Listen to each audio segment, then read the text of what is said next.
Assalamualaikum warahmatullahi wabarakatuh. Bersama Jari Petir Depok, Jari Gledek Bekasi. Saya sama Pak Haji dari Roblong nih. Tadi Rabel ya, sama aja. Jadi beliau stroke ringan. Gimana Pak Haji nih? Udah enakan? Alhamdulillah. Ya, beliau udah 95%. Alhamdulillah. Jadi intinya kita harus sabar, harus ikhlas dalam pengobatan. Dimanapun juga kalau nggak istiqomah, sabar dan ikhlas tidak akan tercapai.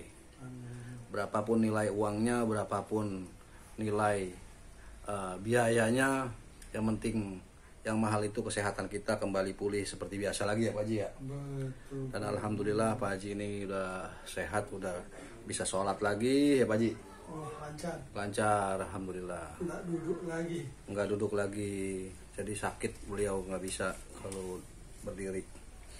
Jangan lupa di subscribe Jari Petir Depok di channel official Mustika Cijago. Assalamualaikum warahmatullahi wabarakatuh.